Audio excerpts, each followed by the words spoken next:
Somebody stop this man. He can't stop playing Protoss. I mean, don't get me wrong. I love watching him play Protoss versus Terran, but it's now been a good long while since I've last seen Clem play a TVT instead. Clem, of course, the StarCraft 2 World Champion. He's joined by the little polar bear on the main command center. I mean, I guess it's Protoss. Anyways, his opponent all the way in the opposite corner of the map. Another one of Europe's very best Terrans. We're looking at none other than Spirit's main command center. This particular series is an important one. It's actually, yeah, it's the deciders match of the current biggest StarCraft 2 tournament that is ongoing as we speak. So this event is not wrapped up just yet. And because of the way that the tournament works, you have an interesting group dynamic. I mean, I don't really want to explain the full tournament format for you, but what you need to know is that this best of 3 series effectively decides who is moving on to the next stage of the event. Now, it's curious to me that Clem decides to pick, in such an important game, Protoss when he goes up against Terran. His Protoss is ridiculously good. Apparently, he's peaked at about 6.8k MMR, which is significantly higher than many of the Protoss players that are regularly cast. I mean, I don't really want to name any names, but you can probably guess. Basically, Clem is like the second highest ranked Protoss after MaxSpecs on the European server now. I was going to name you a couple names of players that he's better than, but I figured it would sound really mean, so we're not going to do that. Anyways, he's very good. And I get that he feels confident right now playing this particular matchup, but also he's going up against Spirit, and in my mind, Clem's TVT is excellent. Yeah, Spirit's TVT is by no means bad, but Clem should be able to take him down. And in an important match, at least as far as prize pool goes, the Masters Coliseum is very significant. In an important match, you would imagine you bust out your very best. Yeah, okay, anyways. He's been enjoying it quite a bit. The only thing that's left at this point is for Clem to start playing some Zerg as well. And maybe Clem hasn't been playing as much TVT for practice, right? There's a very good chance that his Terran versus Terran is maybe getting a little bit rusty now that he hasn't been playing it as much over the last couple of weeks. Well, we'll see. We'll see. But don't underestimate Spirit, because he is strong. I don't really cast as many of his games as I would like to. He doesn't really seem to play in as much.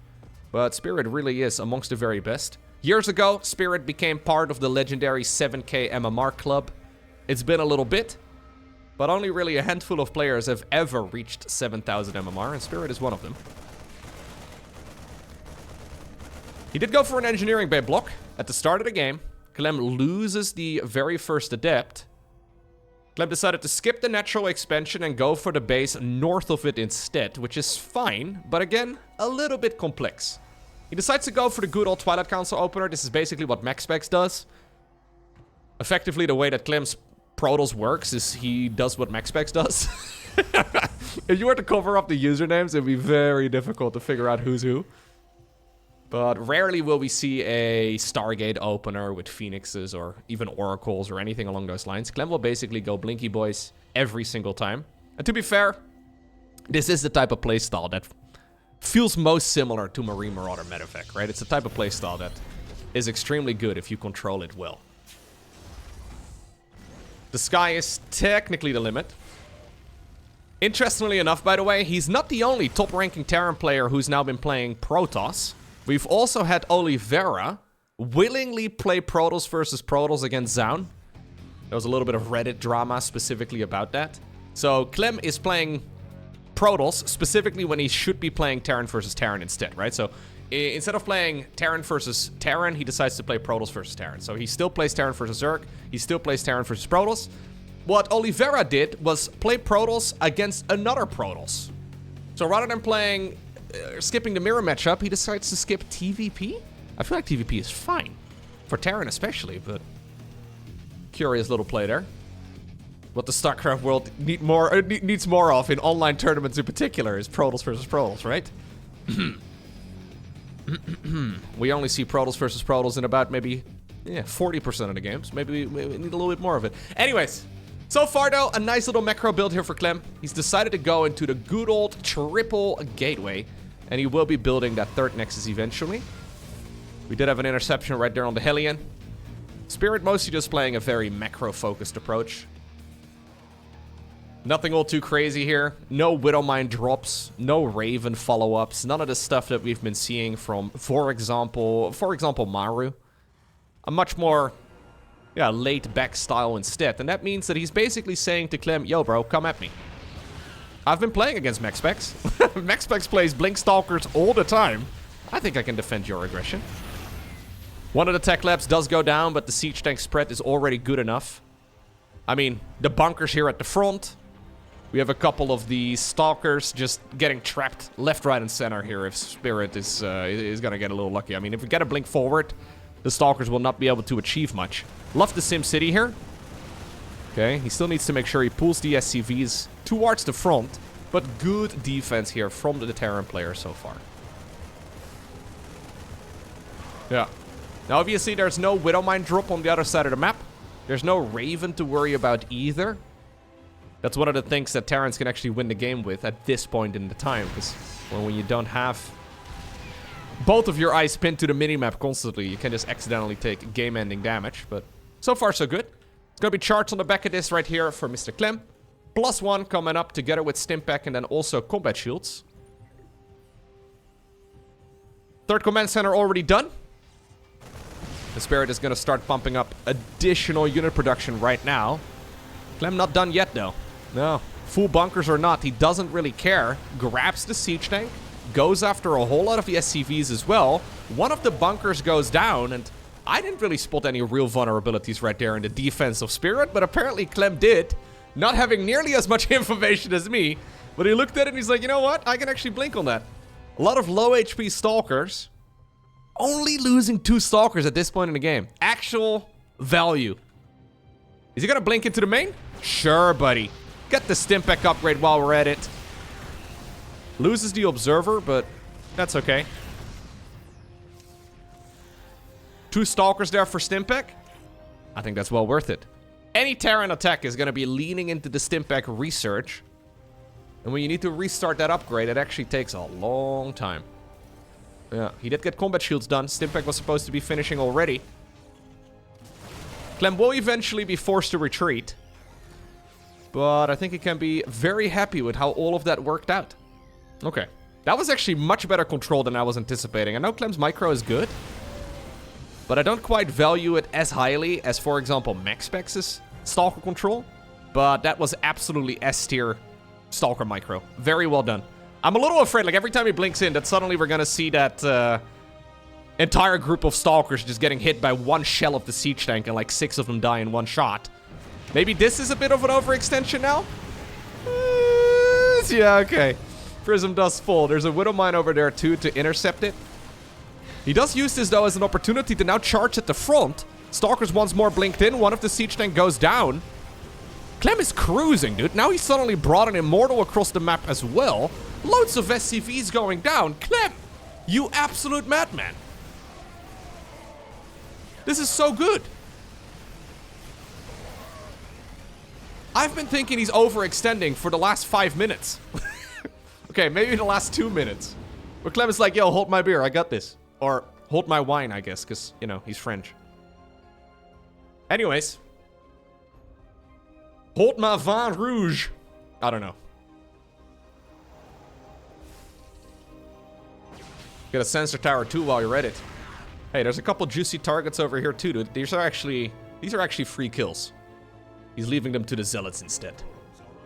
Alright, in the meantime, on the other side of the map, we do finally have the Terran player dealing some sort of counterattack damage. Still though, the majority of the Protoss army has come back home. Colossi are also available. Zealots now forcing a retreat on the other side of the map. We have an aggressive boost into the main base. Spirit, I don't think that's it. Colossi can obviously walk up and down cliffs as well if they want to. I don't mind it. Here's a little drop as well on the left side of the map. Yeah, Spirit is now planning on winning this game by stressing Clem's multitasking, but honestly, Clem is the fastest Terran player on the planet, maybe the absolute fastest player in the game right now. I don't believe you're going to be able to out-multitask him. Obviously, he can still make mistakes, but yeah, APM-wise, he's going to be fine. 439 average actions per minute. That is about... how many buttons a second? Like 8? A little more. Dark Templar, by the way, on the back of this too. Math. Math in a video. Very dangerous. Don't do it! Why did I trap myself into doing math again? The only advantage that you get is that you make yourself look like a fool. That's the... Anyways. You get the math right 9 out of 10 times, nobody bats an eye. You do it wrong one time. Nobody ever forgets. It's... Yeah. Anyways. I think Clem is ready to go in for the killer play. I think he's ready to go in for the move. The DTs do get cleaned up. I don't believe there is just enough yet, although I say that. There's another Colossus coming up. Widow Mines. Or no Widow Mines. It's just going to be a Marine Marauder drop. In the meantime, there's a big fight over at the front. Marauders are starting to pile through this. Nice little bit of control here in the end by Clem. And ultimately, he just dominates game number 1.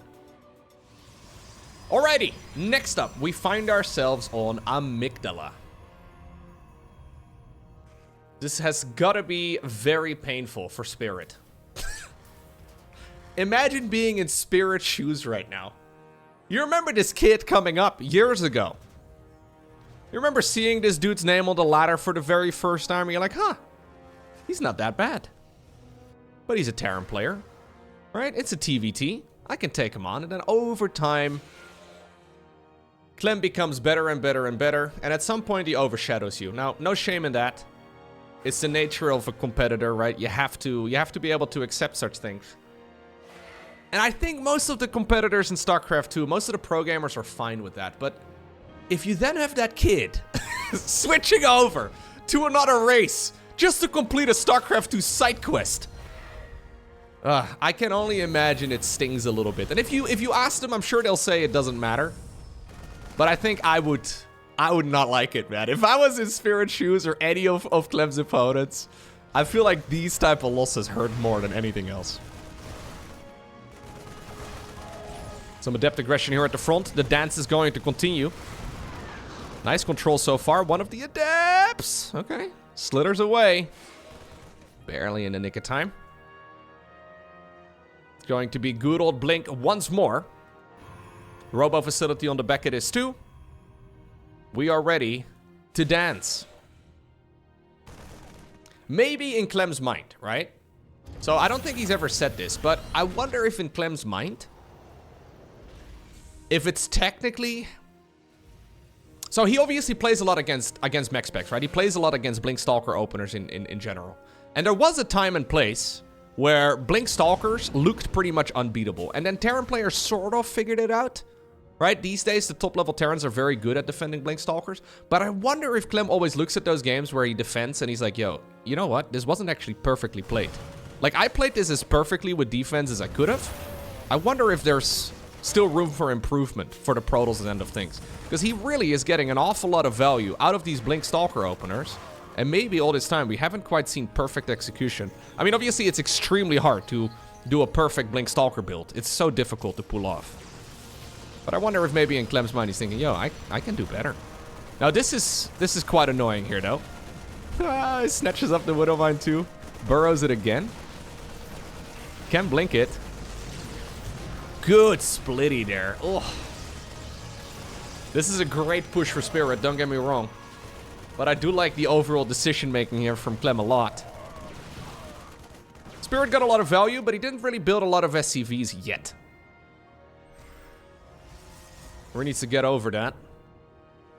There is a Raven in the meantime. Oh, we have it queued up from about 7.5 miles away. It has to go all the way across the map. And then it'll drop off an auto turret. Fair enough. Now, since the Widow Mine drop has been cleared up, there are 3 gateways here. It is once more time to dance. Clem has got his shoes on, his dancing shoes that is. He's wearing his tutu. He's been doing his stretches. He's ready. A much better dancer than me. Okay, well, 2 SCVs for now. The double bunkers at the front is interesting. Seen that quite a bit. Raven finally made its way across the map. Gets a bunch of probes. Not bad.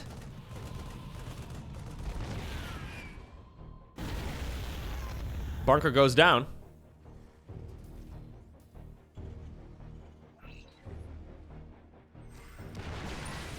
Oh, he's gonna go straight for Stimpeg. Now, this is a Stimpeg that is fresh off of... Oh. Ooh, not quite perfect. He lost 3 Stalkers here, didn't get the upgrade cancelled. One SCV is saying, haha, buddy, let me repair that. Nicely done, actually. It would have burned down if it was not any quicker than that. Raven goes down in the meantime, though, on the other side of the map. Falling to the service of Amygdala. At least I'm assuming that's the planet's name. I don't know. You think it's the name of the platform? Or the name of the planet? Why is it called Amygdala anyways? I know that it's a part of your brain, but yeah, why?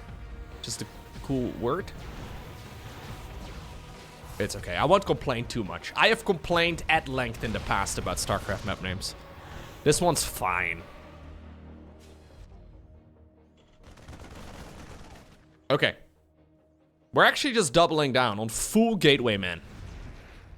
Clem is going 8 gateways, and we are just gonna make as many gateway units as possible. He does have a Robo Bay now on the back of this, but it's by no means the quickest one. Combat Shield, Stimpeg, +1. All of it is just about to finish up, though, for Spirit. He did go for a 3rd command center, so the CC is done. He should grow a little orbital command. Yes, he does. Stalker over here waiting for the medevac drop. And it's coming. I love this interception, by the way. Just seeing this, knowing that this is what you would be doing in the game. Really great stuff. We also have some spotter unit here up north. A Viking trying to see if it can counter that exact thing. Oh. Oh, Spirit, no! Okay, it's fine. We have a couple of those flying mineral fields. I believe those are from the Hyperion mission in the Wings of Liberty campaign. Anyways. Colossus now coming up. 3rd Nexus has been up and running for a while. Spirit, though, is going to secure his own base now. He's been over-making SCVs for some time already. So he's actually got a really good worker count. This is basically Spirit saying, yo, bro, let's just play a macro game. War Prism is going to be forced to fly away. I don't think it's going to be able to fly away far enough. So it does accept death, but it does drop off its cargo over at the Watchtower first.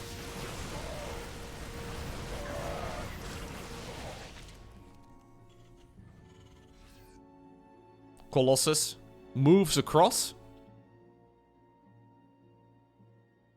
It's the Heart of the Swarm campaign. Ugh. Ugh. They really let anybody cast games of StarCraft these days. In my defense, I've only played the Heart of the Swarm campaign about 17 times. Compared to my about, I want to say 50 times. Wings of Liberty. It's like watching the Lord of the Rings movies, you know? I have seen the Fellowship of the Ring at least 4 times as many as any of the other movies.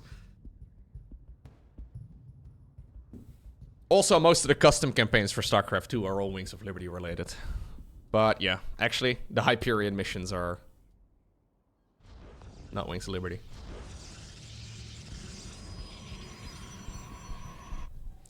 Dark Shrine coming up right now here for Clem, who now recognizes the macro game. So, what does it entail to play a macro game in this matchup? Well, obviously, we're going to get far more complex armies. Generally speaking, this would be a great opportunity for Ghost to start hitting the battlefield. If Spirit has his ways, usually he would like to follow it up with any sort of, well, for example, Liberator transition too. Spirit is a big fan of playing macro games. He's been doing this sort of thing for years. I would say that from any pro gamer that I know, Spirit probably, on average, plays the longest games.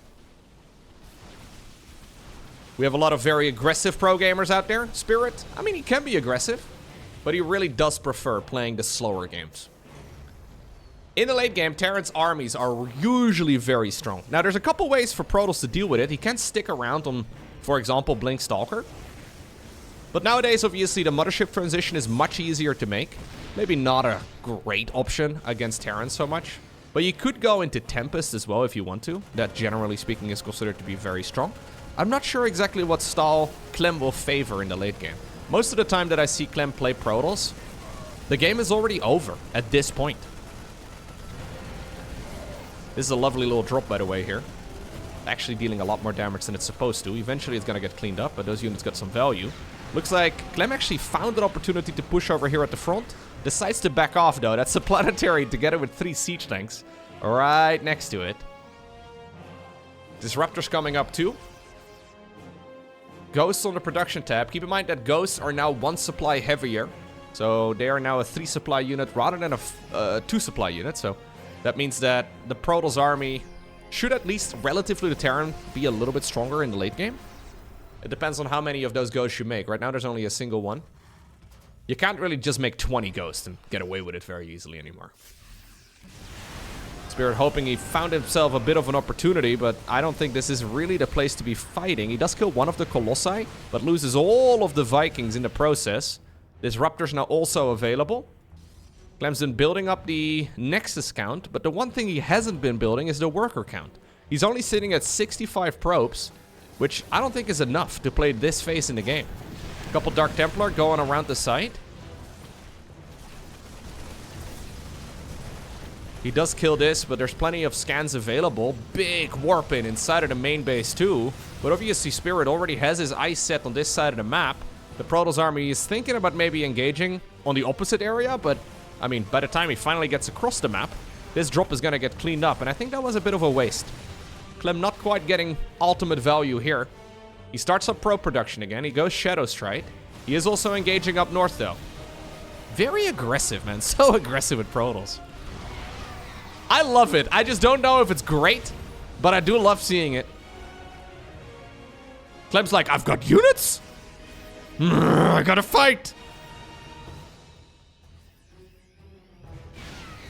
To a Clem with a Protoss army, any unit is attackable.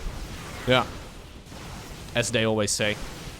To a man with a Protoss Bio Ball, any Terran army is a nil. Something along those lines. In the meantime, though, Spirit is saying, yo, you want to fight? Let's go. Rather than fighting the main army, though, he is going to go for a full-on counterattack. We do have Disruptors. Obviously, Disruptors are really nice. Protoss can always recall as well if they want to. This Nexus is not going to live for much longer. Base in the bottom right-hand corner has been unscouted. Spirit kills some of that economy. And obviously, the Protoss economy has not really been anything to write home about just yet. Okay, Nova goes through. Still some really solid EMPs, though. Viking trying to finish the job. Only 1 Colossus remains. Now he scans the minimap and he sees, hey, wait a second. There's another base mining in the far bottom right.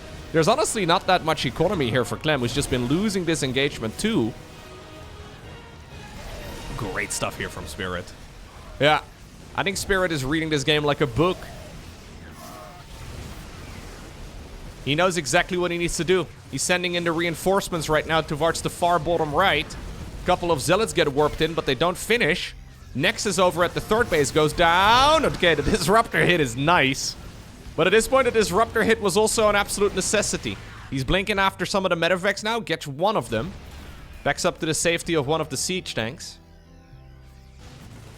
Leftover units in the meantime in the bottom right. They're going to be able to kill that Nexus. And that now solidly puts Clem on the back foot. Starts up a new Nexus.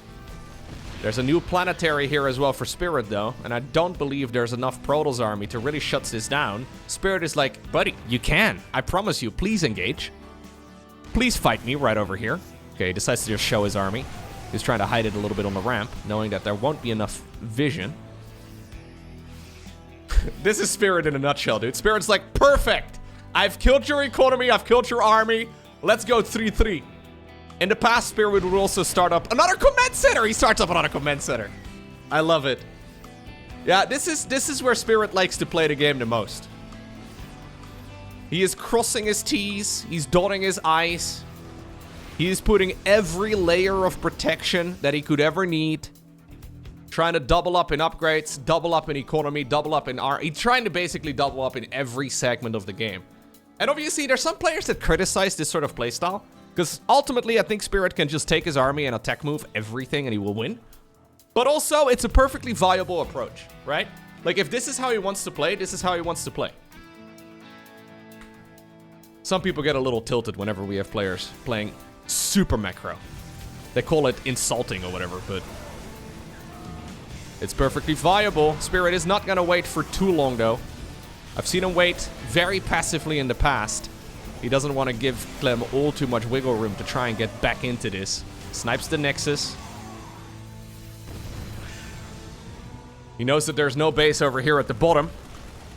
Yeah, Clem decides to rip off the Band-Aid by himself because he knows that this game could take another couple minutes. But there is 0% chance he's gonna win. GG. Alrighty. And that means that this series comes down to ley lines. I've decided to fast forward through the first 2 minutes of the game. Once more, there was a cheeky little block. Clem, though, doesn't care. Goes for the forward expansion, the one with the rich Vespian gas geyser. This gas geyser has a new map feature where there's a cheeky mineral field over here. It's only got 50 minerals, or 150 minerals rather. So it's 30 trips in total. Takes a little while, but once you mine out that blocking field, I guess is what we can call it, the rich gas geyser becomes available. And this gas geyser mines at a rate of 2 times more than a conventional gas. It's a little complex. I don't really love this system too much myself personally, but it is cool to see the map makers experiment with something very tame. I think it's very tame, but it's okay. Blink opener once more. I think from that previous match, though, Spirit is gonna be happy to play a long game. I mean, Spirit is always happy to play a long game. But I'm pretty sure, especially after that match, he's like, yo, buddy, your early game's scary. Your mid game is scary. And I'm sure Clem can play some excellent late game too, but I feel like Clem is one of those players. So Clem will probably get most of his Protoss versus Terran practice from ladder games. And I think Clem probably wins the vast majority of his PVTs by like minute 8. So if you always, like, it's a weird problem to have, you know, like when you're so good at winning before that point, you might not get a lot of practice about playing, when it comes to playing the late game. Now Spirit, he's a tournament player, right? Playing ladder games is very different than being a tournament player. Obviously Spirit plays a ton of ladder too, but he knows how to approach a series. And he knows there are build orders out there that can help him win in the mid game, but he can also aim for the late game if he wants to. So if I was Spirit right now and you have seen game number 1 and 2, it's very clear that Clem's micro with Stalkers is stupid good. But you're probably better off not really playing it too risky. Maybe do some aggression early on, but then just try and aim for the long one. I think that's a great idea. Now he has seen this base at the front, so he wants to deny it. I don't mind this at all. Jimmy over here. Jimmy is the bait. Yeah. This is Spirit fishing for a good engagement. Okay. Good blink forward right here by Clem. He's going to be able to kill that siege tank, but it's going to cost him a bunch of stalkers. Quite a few. He wants to get the medevac. Does get the medevac. Jimmy. Oh my god. Jimmy actually just walked. Jimmy's like, fellas? Hello? Where did those flying dudes go? Oh well. We don't talk about them, Jimmy. Don't worry about it. Good cleanup right there by Clem, though. All memes aside. It's one of those problems you have to address, because if you wait until the second siege tank gets into an even better position, it's going to be very difficult to break out of it. So Clem decided to just, take some losses to the face and use this to his advantage. Rich Gas Geyser is now available, no longer blocked. But he hasn't yet taken it. There we go. Engineering bay on the other side of the map. Part of the wall off. We're gonna go into the stim pack. Combat shields. And then the +1 infantry attacks. Yep. This is the Terran dream.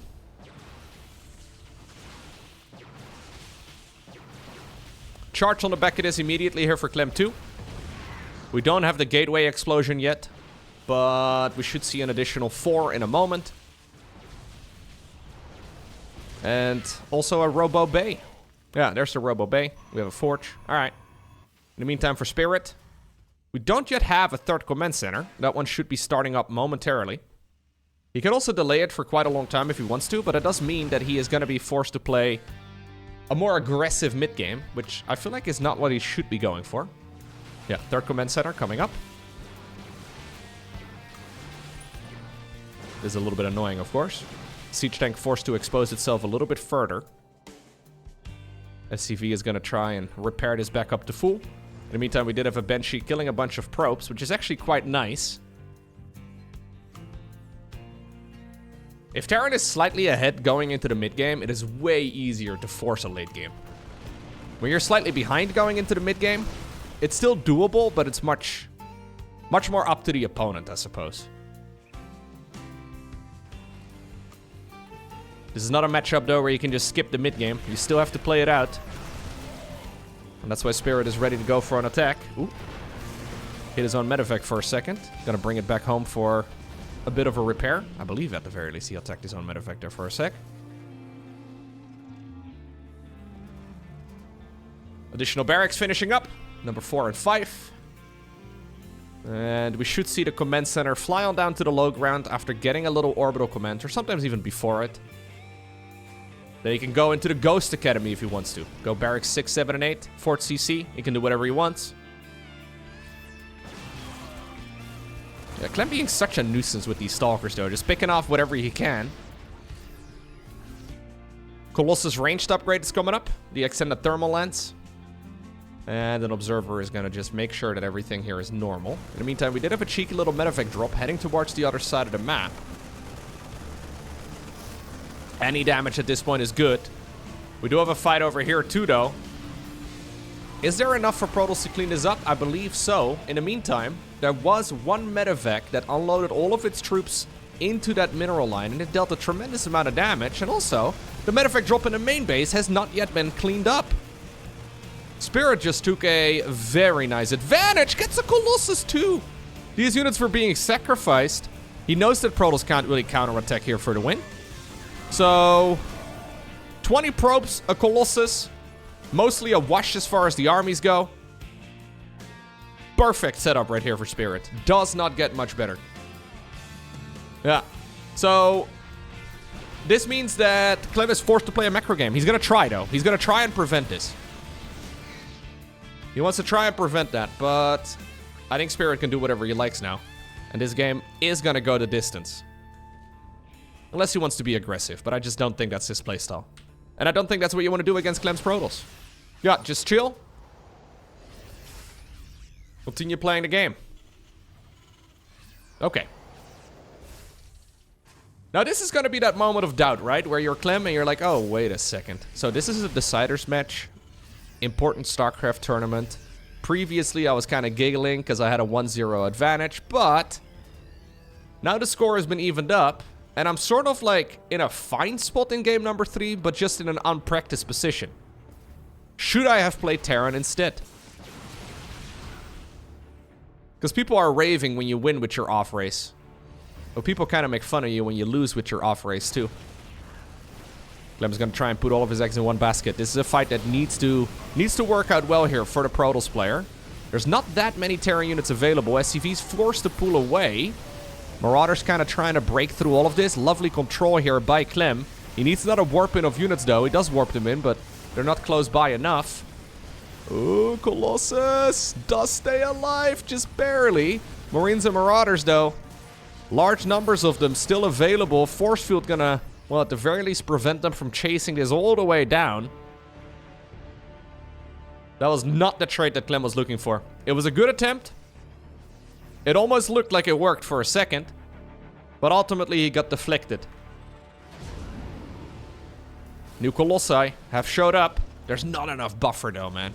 Yeah, it's about as many Colossi as there are Zealots and Stalkers. It's an army that can potentially deal a lot of damage, but it's also a little bit risky. Now, one thing Clem didn't really do in the previous game was really macro up the probe count.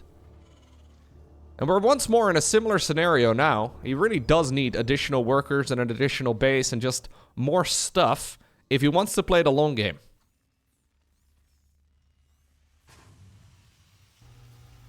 Ghost coming up. 4th command center. Already just about to finish.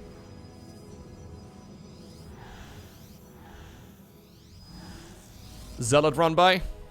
Ready to be set up right over here in the natural expansion of Spirit. That's really only a problem, though. Spirit sent his army across. Yeah, so far, he's not really doing that. This is where Spirit is obviously very different from Clem. Clem would be quite a bit more aggressive in his Terran versus Protoss. He's thinking, yo, this would be a perfect opportunity for me to attack, because he's probably attacking me. But then Spirit is just camping over at the third. Second robo facility coming up. We have some disruptors on the production tab too. +2, as well as the +1 for those units. And that's actually the one thing we can definitely be criticizing Spirit for. He doesn't yet have the armory. And his 2-2 is very late. If you want to play a macro game, you do need to be on top of your upgrades. Oh, once more, big EMP. Ooh, those EMPs are nice. Needs to be careful of the disruptors, but he doesn't yet have the upgrades to really play this out. Zealot run by attempted over here. We have a full-on surround of supply depots. So Zealots are going to have a very hard time charging at this. They will probably sort of derp out at the bottom of the mineral line. Spirit once more. He's got his eyes set on this section of the map for a long time. 21 Marauders, 21 Marines, by the way. Very Marauder heavy. Keep in mind that Marauders no longer die to a single shot of a Disruptor. They don't deal enough damage for that. Here's the Zealots. Ooh, trying to kind of derp around. Hold position on SCVs is really nice, though. Yeah, exactly. Derping out the pathing right there of those units a little bit. Still a bunch of SCVs are going down, but reinforcing Terran units are going to be able to clean all of this up with relative ease. Planetary now over at the 4th base for Spirit, who's maxed out. Now it's about time we go into the extra upgrades. Yeah, these are super late. +2, 13.5 minutes is extremely late.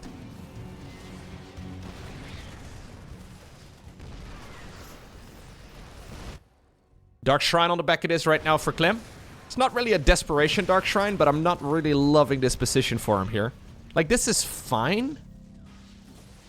It's just that I cast a lot of Terran versus Protoss from this exact position. And it pretty much always seems to go in favor of Protoss, or in favor of Terran from here in the first place. Yeah, this is once more a really good fight right now for Spirit.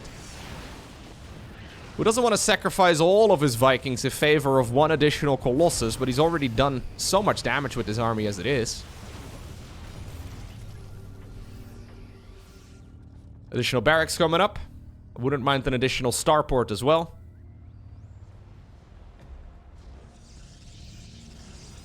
Clem has decided to go for a new base. Good interception over here of that prism. Ooh, okay. As long as you don't take a big disruptor hit to the face, it should be fine. Clem's economy is still decent, but he has now depleted his bank.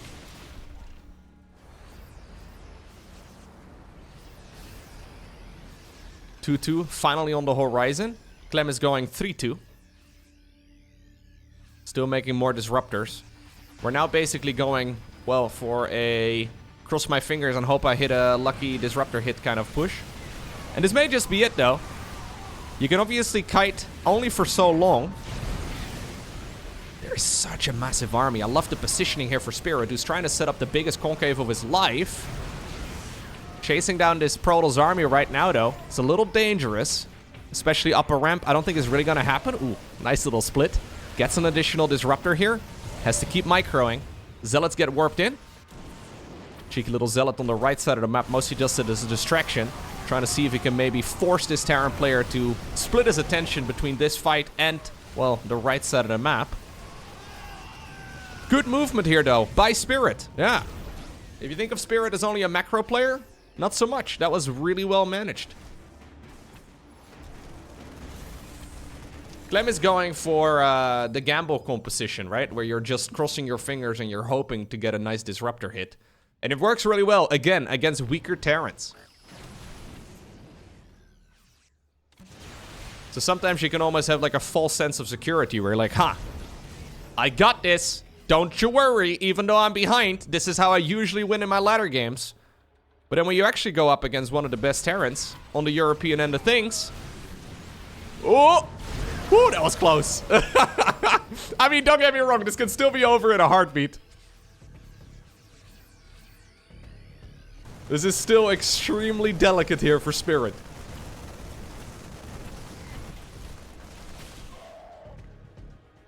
Clem only needs to have a couple of those balls connect. Oh no! This is the last thing he needs! Oh, he wasn't paying attention. That's why Protoss players all army hotkey, man. Heroes like, that never happens to me! Sorry. Maybe that was unnecessary. But it wouldn't happen if you all army hotkeyed. Just saying. Nah, that was extremely good. I love this positioning here too, by the way, to Spirit. Or heads up right here to Spirit. Like, this position here from him is fantastic. This bunker has been responsible for about 24 zealots, I think, at this point. We have a bit of aggression over here. He should have enough energy for a storm, or a scan, rather. Clem does snatch it back up. He now adds on additional gas geysers. He does still have 79 probes, though. So Clem actually has built up his economy quite well. His upgrades are also not bad. I mean, I don't really hate this position much for Protoss. It's just a tough one to be in.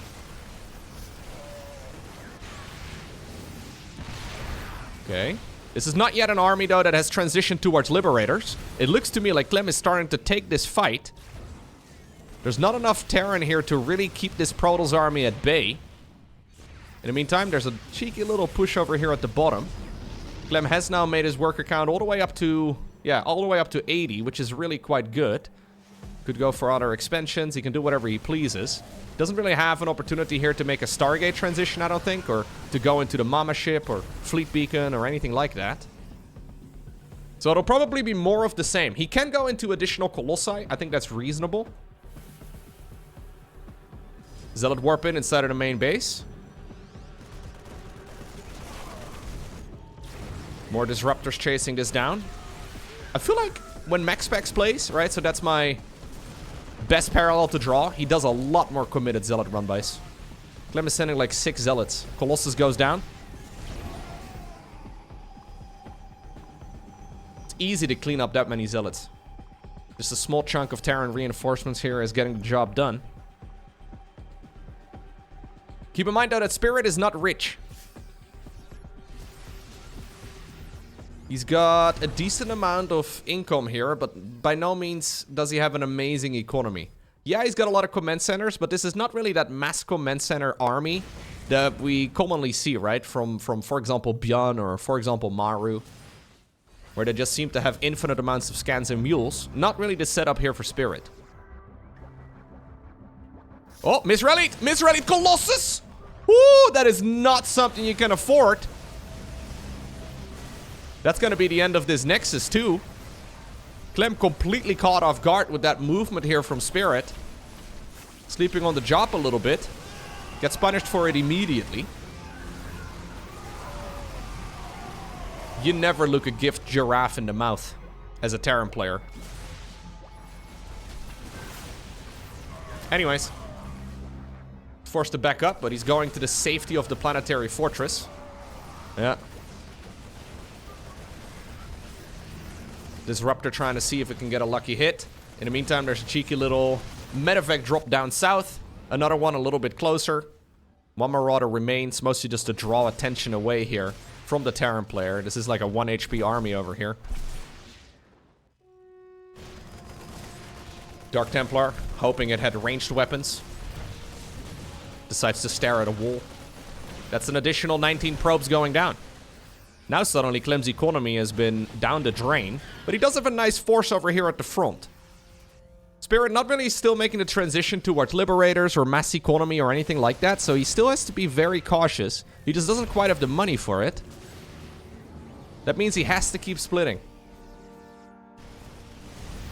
Natural expansion right now for Clem is mostly run out, but the position is still important. Oh, more Disruptors left behind. Yeah, Spirit is just playing better. I like everything he's doing here. Great, great movement here by the Polish player. Nexus goes down. Dark Templar over here goes down. Spirit is cruising.